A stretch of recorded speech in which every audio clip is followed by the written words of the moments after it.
উৎকৃষ্ট জিনিস আছে, ভালো যে জিনিসটা, সেই ভালো জিনিসটা তুমি আমার সামনে হাজির করো। লুকমান আলাইহিস সালাতু ওয়াস সালাম একটা বকরি জবাই করে তার ভিতর থেকে কলিজাটা বের করে রাজার সামনে একটা প্লেটে করে হাজির করলেন। জাহাপানা দেখলেন, কিছু বললেন না। বেশ কিছুদিন পরে আবার লুকমান আলাইহিস সালাতু ওয়াস সালামকে বাদশা ডাকলেন, ডেকে বললেন, লুকমান, আজকেও তুমি আর একটা বকরি জবাই করো, আর তার ভিতর থেকে সব থেকে নিকৃষ্ট জিনিস, খারাপ যে জিনিসটা, সেটা তুমি আমার সামনে হাজির করো। লুকমান আলাইহিস সালাতু ওয়াস সালাম আজকেও একটা বকরি জবাই করে তার ভিতর থেকে কলিজাটা বের করে বাদশার সামনে হাজির করলেন। বাদশা দেখলেন, আজকে বললেন বাদশা, জাহাপানা বললেন যে লুকমান, এর আগের দিন আমি তোমাকে বললাম যে একটা বকরি জবাই করো, তার ভিতর থেকে সব থেকে ভালো জিনিস যেটা, সেই ভালো জিনিসটা তুমি আমার সামনে হাজির করো। তুমি হাজির করলা কলিজা। আজকে আবার অনেকদিন পরে যখন বললাম আবার একটা বকরি জবাহ করো, আর তার ভিতর থেকে সব থেকে খারাপ জিনিসটা, সেটা আমার সামনে হাজির করো, তুমি হাজির করলা আজকেও কলিজা। তাহলে ভালো তাও হাজির করলা কলিজা, খারাপ তাও হাজির করলা কলিজা।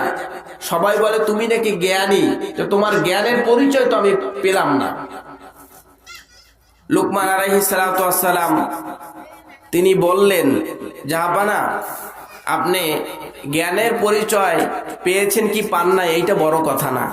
বড় কথা হচ্ছে একটা প্রাণীর মধ্যে যদি কোনো ভালো জিনিস থেকে থাকে তা কলিজা, আর যদি খারাপ জিনিস থেকে থাকে সেটাও কলিজা। বলুন না সুবহানাল্লাহ। মানুষের মধ্যে যদি কোনো ভালো জিনিস থাকে তার নাম কলিজা, আর যদি কোনো খারাপ জিনিস থাকে তার নাম কি? কলিজা। ভালো হলেও কলিজা, খারাপটা কি? তাও কলিজা। তার মানে হচ্ছে এই, যদি কারো কলিজা ভালো হয় তাহলে তার সব ভালো, যার কলিজা খারাপ তার সব খারাপ। আর এই কলিজাটাই হচ্ছে কল্ব, হৃৎপিণ্ড, হার্ট। বলেন না সুবহানাল্লাহ। লুকমান আলাইহিস সালাতু ওয়াস সালাম তিনি 1000 বছর আগে এই কথা বলেছেন। 1000 বছর পরে এসে সিরাজাম মুনীরা আম্মা বা'দ فأعوذ بالله من الشيطان الرجيم بسم الله الرحمن الرحيم إن الله وملائكته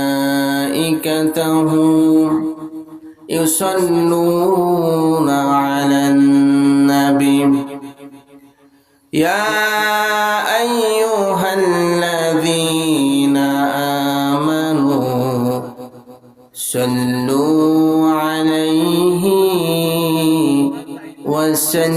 وسلموا تسليما اللهم صل على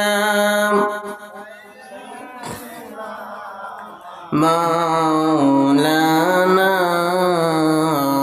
محمد وعلى آل سيدنا مولانا محمد محبت পাঠ করুন আল্লাহুম্মা সাল্লি আলা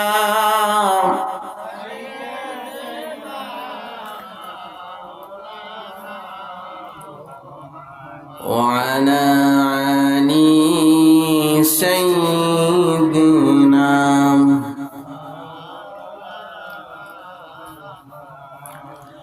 مدينة مدينة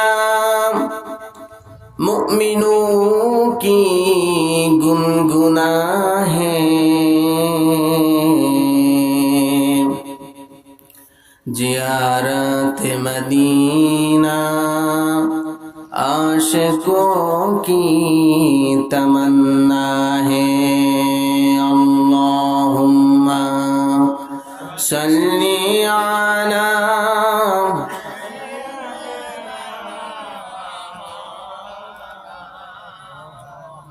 وعلى آله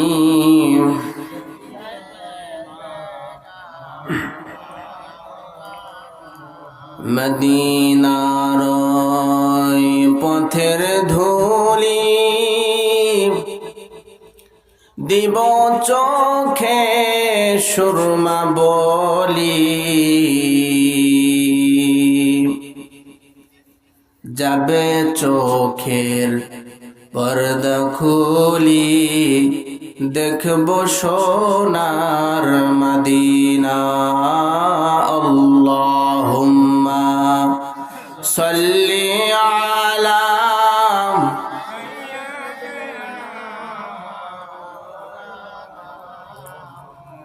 ওয়া আলা আলি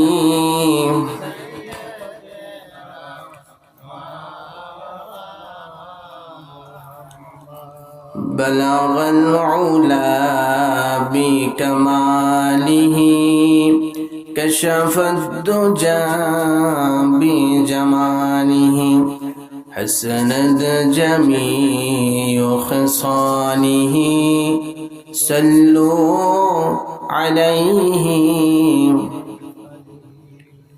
يا صاحب الجمال يا سيد البشر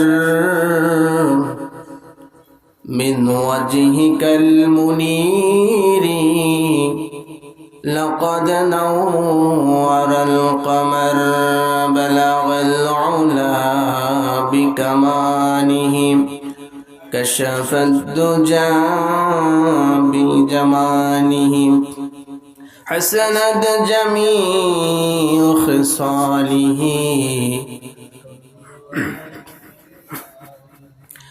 لا يمكن الثناء كما كان حقه بعد الخدا تو ہی قصہ مختصر بلغ العلا بکماله كشف الدجى بجماله حسنت جميع خصاله صلوا عليه وآله الحمد لله। উপস্থিত আজকের এই মহতি জলসার সমস্ত মুসল্লি ভাইরা, দিনদার ইমানদার, আমার পর্দানশী মা এবং বোনেরা, সবাইকে আন্তরিক সালাম। আসসালামু আলাইকুম ওয়া রাহমাতুল্লাহি ওয়া বারাকাতুহু। আল্লাহ তাআলার দরবারে প্রাণ খুলে, দিল খুলে, অন্তরের অন্তঃস্থল থেকে সকলে শুকরিয়া তান আদায় করি। সকলে পাঠ করুন আলহামদুলিল্লাহ। যে মহান রব্বুল আলামিন আমাদেরকে দুনিয়ার সমস্ত বিপদ আপদ বালা মুসিবত থেকে হেফাজত করে আল্লাহ রব্বুল আলামিন কিছু সময় দিনে মজলিসে জান্নাতের বাগানে আমাদের সকলকে আসার এবং বসার সুযোগ করে দিয়েছেন। এজন্য সকলের দিল থেকে আরেকবার শুকরিয়া তান আদায় করুন। সকলে পাঠ করুন আলহামদুলিল্লাহ। আল্লাহ রাব্বুল আলামিন পবিত্র কুরআনুল কারীমের মধ্যে বলেছেন, লা ইন শাকারতুম লা আযীদান্নাকুম ওয়া লা ইন কাফারতুম ইন্না আযাবি লাশাদীদ। বান্দা আমি তোমাকে যা নিয়ামত দিয়েছি, আমার নিয়ামত পেয়ে অধিক পরিমাণে শুকরিয়া আদায় করো। আল্লাহ রাব্বুল আলামিন বলেন, শুকরিয়া আদায় করলে আমি তোমাকে আরো বেশি নিয়ামত বাড়িয়ে দিব। শুকরিয়া যদি আদায় না করা হয়, যে নিয়ামত আল্লাহ তাআলা দিয়েছেন সেগুলো আল্লাহ তাআলা ছিনিয়ে নিয়ে যাবেন এবং ইন্না আযাবি লাশাদীদ, কঠিন আযাবের মধ্যে আল্লাহ তাআলা গ্রেফতার করবেন। এজন্য সর্বাবস্থায়, সব সময় সুখে দুঃখে যে অবস্থায় থাকি না কেন, আমরা সকলেই শুকরিয়া আদায় করব, ঠিক কিনা বলেন? এজন্য সব অবস্থায় শুকরিয়া তান আদায় করবেন। দিল থেকে আরেকবার বলেন আলহামদুলিল্লাহ। উপস্থিতি, আল্লাহ রাব্বুল আলামিন আমাদেরকে মাগরিবের নামাজ আদায়ের পরে আল্লাহ রাব্বুল আলামিন এই জলসায়, এই মাহফিলে আমাদেরকে আসার এবং বসার সুযোগ করে দিয়েছেন। এই সময়টুকু যেন বৃথা না যায়। এখান থেকে যা কিছু আমরা শুনবো সেই অনুযায়ী যেন আমরা আমল করতে পারি। আল্লাহ তাআলা সেই তৌফিক আমাদের সকলকে দান করুক বলে আমিন। আল্লাহ রাব্বুল আলামিন সূরা লুকমানের মধ্যে বলেছেন, বিসমিল্লাহির রহমানির রহিম, ওয়ালাকাদ আতাইনা লুকমানাল হিকমাতা আনিশকুর লিল্লাহি ওয়া মান ইয়াশকুর ফাইন্নামা ইয়াশকুরু লিনাফসিহি ওয়া মান কাফারা ফাইন্নাল্লাহা গানিয়্যুন হামিদ। বলুন সুবহানাল্লাহ। আল্লাহ রাব্বুল আলামিন বলেন, ওয়ালাকাদ আতাইনা লুকমানাল হিকমাতা, আমি লুকমানকে জ্ঞান দান করেছি, হিকমত দান করেছি, আর তাকে বলেছি আনিশকুর লিল্লাহ, তুমি আল্লাহ তাআলার কৃতজ্ঞতা শুকরিয়া আদায় করো। আমি যে তোমাকে জ্ঞান দিয়েছি, হিকমত দিয়েছি, এজন্য তুমি কি করো? আল্লাহ তাআলার কৃতজ্ঞতা শুকরিয়া আদায় করো। বলুন সুবহানাল্লাহ। লুকমান আলাইহিস সালাতু ওয়াস সালাম, তিনি কোন নবী নন, কোন রাসূল নন, তিনি আল্লাহর প্রিয় বান্দা, প্রিয় ব্যক্তি। প্রিয় ভাইরা আমার, তার কথা আল্লাহ রাব্বুল আলামিন পবিত্র কোরআন কারীমের মধ্যে বলেছেন।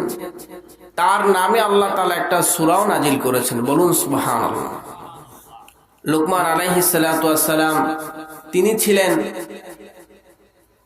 এক বাদশার কৃতদাস। তিনি বাদশার দরবারে থাকতেন এবং তার রাজ্যে যে বেড়া বকরি থাকতো সেগুলো তিনি লালন পালন করতেন, দেখাশোনা করতেন। দিনের বেলায় সেগুলো দেখাশোনা করতেন। বেড়া বকরিগুলোকে ময়দানে ছেড়ে দিয়ে তিনি নিরিবিলে নির্জনে একাকী গাছের নিচে বসে তিনি জ্ঞানপূর্ণ কথা বলতেন। অন্যান্য রাখাল যারা ছিল, এই মানুষগুলো সবাই তাদের বেড়া বকরিগুলো ছেড়ে দিয়ে সবাই লুকমান আলাইহিস সালাতু ওয়াস সালামের নিকটে গিয়ে, তার কাছে গিয়ে তার সেই জ্ঞানপূর্ণ কথাগুলো তারা শুনতেন। বলুন সুবহানাল্লাহ। আরো জোরে সরে বলুন সুবহানাল্লাহ। যারা মাহফিলে আসার নিয়াত করেছেন এবং মাহফিলের নিকটেও এসেছেন, কিন্তু এখনো দোকানে রাস্তাঘাটে ঘোরাফেরা করছেন, আমি তাদেরকে অনুরোধ করব, আপনারা মাহফিলের ময়দানে এসে বসে যান।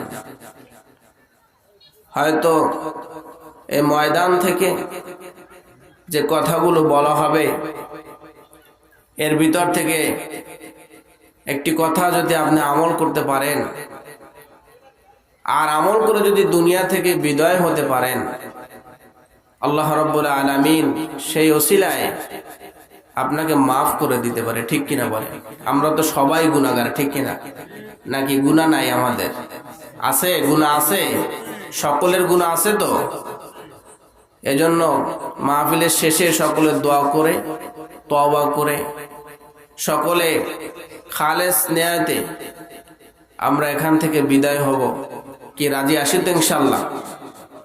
যাই হোক, যে কথা বলতেছিলাম, সকলেই লুকমান আলাইহিস সালাতু ওয়াস সালামের নিকটে গিয়ে, কাছে গিয়ে তারা সেই জ্ঞানপূর্ণ কথাগুলো তারা শুনতেন, হা করে তাকিয়ে থাকতেন তার মুখের দিকে। এরপরে বাদশার কাছে গিয়ে বলল সকলে যে, জাহাপানা, আপনার যে রাখাল লুকমান, তাকে যে আপনি বেড়া বকরি লালন পালন করার দায়িত্ব দিয়েছেন, তিনি তো কোনো সাধারণ মানুষ নয়। তিনি প্রতিদিন বেড়া বকরিগুলো ছেড়ে দিয়ে এরপরে তিনি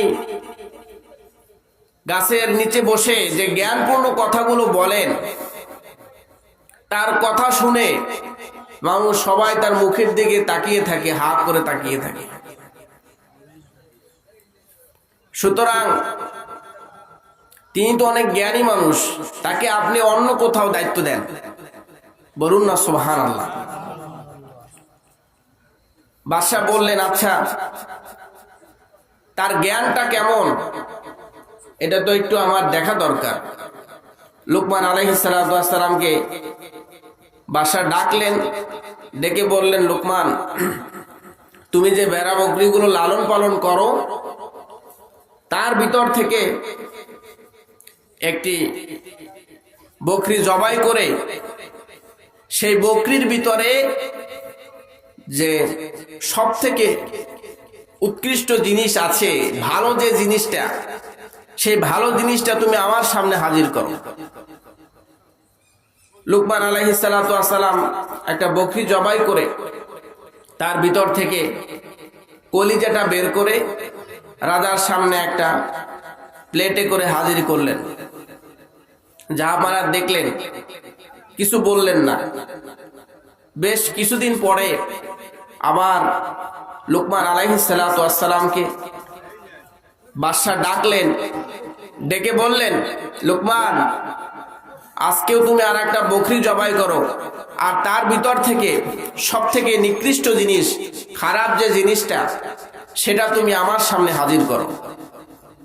লুকমান আলাইহিস সালাতু ওয়াস সালাম আজকেও একটা বকরি জবাই করে তার ভিতর থেকে কলিজাটা বের করে বাদশার সামনে হাজির করলেন।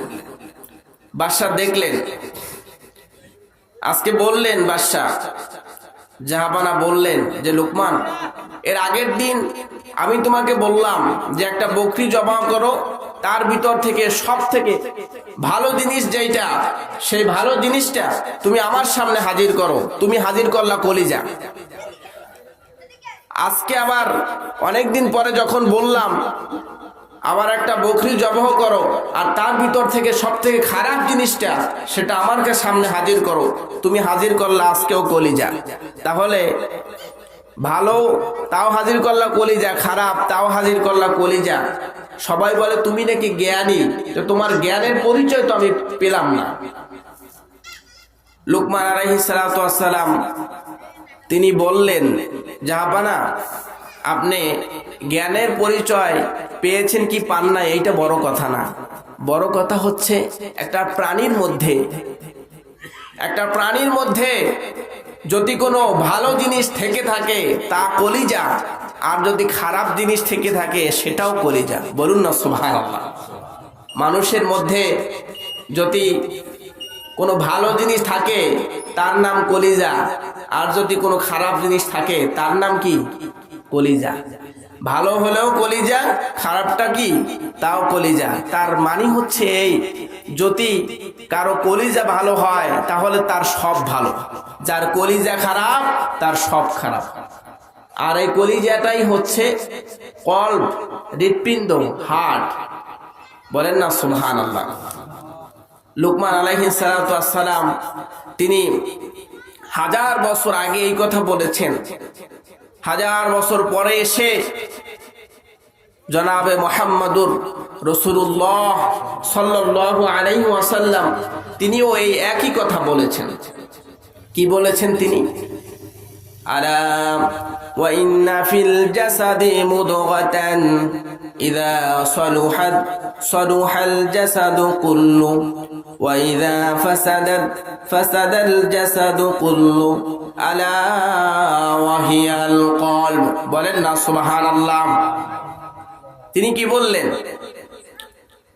যে মানুষের তাম দেহের মধ্যে, বডির মধ্যে যদি কোনো ভালো জিনিস থাকে সেটাও হচ্ছে কলব। মানুষ এই 3.5 হাত বডির মধ্যে একটা গোস্তের টুকরা আছে, সেই গোস্তের টুকরাটা সেটা যদি ভালো হয় তামাম বডিটা ভালো হয়ে যায়, আর গোস্তের টুকরা যদি খারাপ হয় তামাম বডিটা খারাপ। আর সেই গোস্তের টুকরার নাম হচ্ছে কলিজা, হার্ট, কলব। জোরে বলেন না সুবহানাল্লাহ। তাহলে মানুষের কলিজা যদি ভালো হয়, এই হার্ট যদি ভালো হয়, কলব যদি ভালো হয়, তাহলে হাত ভালো কাজ করবে, পা ভালো কাজ করবে, ব্রেন ভালো কাজ করবে। আর এটা যদি খারাপ হয় সব খারাপ কাজ করবে। এটা হচ্ছে চালিকা শক্তি, মানুষকে নিয়ে যাওয়ার, ভালো দিকে চালাবার জায়গাও এইটা, খারাপ দিকে চালাবার জায়গাও এইটা। প্রিয় ভাইরা আমার, দেখবেন পরিবহন বাস আছে না, ড্রাইভার কোথায় বসে? একদম সামনে। এখন ড্রাইভার যদি মাতাল হয়, ড্রাইভার কি হয়? যদি মাতাল হয়, আর পিছনে যারা আছে সিটে বসা যাত্রী সব যদি আল্লাহর ওলি হয়, এখন গাড়ি কি ভালো চলবে? বলে কেন চলবে না? সবাই তো পিছনে যারা আছে সবাই আল্লাহর ওলি, বড় বড় আলেম, তো গাড়ি চলবে না ভালো? কেন চলবে না? স্টার্টিং এ যিনি বসা, যিনি ড্রাইভার, উনি হচ্ছে মাতাল। তাহলে স্টার্টিং এ যিনি বসা আছেন ইনি যদি হয় মাতাল, ড্রাইভার যদি মাতাল হয়, তাহলে গাড়ি নিয়ে পড়বে রাস্তার বাইরে, ঠিক কিনা বলেন? এজন্য দিল যদি ভালো হয় তাহলে হাত ভালো কাজ করবে, পরের জিনিস না বলে ধরবে না, পা খারাপ দিকে যাবে না, ব্রেন খারাপ চিন্তা চেতনা করবে না। এজন্য প্রিয় ভাইরা আমার, দিলটা ভালো হতে হবে। আর এটা ভালো করার জন্য ঔষধ হচ্ছে আল্লাহ তাআলার জিকির। কি বলেন তো? আল্লাহ তাআলার জিকির, অযকুর রব্বাকা ফি নাফসিক তাদাররুআ ওয়া খিফা ওয়া দুনাল জাহরি মিনাল কওলি বিল গুদুবি ওয়াল আসাল। বলেন না সুবহানাল্লাহ। আল্লাহ রাব্বুল আলামিন বলেন যে তোমার আত্মার সাথে, নফসের সাথে তুমি ভীত সন্তুষ্ট অবস্থায় সকাল সন্ধ্যা আল্লাহ তাআলার জিকির করো। বলেন না সুবহানাল্লাহ। যাই হোক, যতটুকু কথা বললাম, আল্লাহ রাব্বুল আলামিন আমাদের সকলকে আমল করার তৌফিক দান করুক। আমা তৌফিক ইল্লা বিল্লাহ। আসসালামু আলাইকুম ওয়া রাহমাতুল্লাহি ওয়া বারাকাতুহু।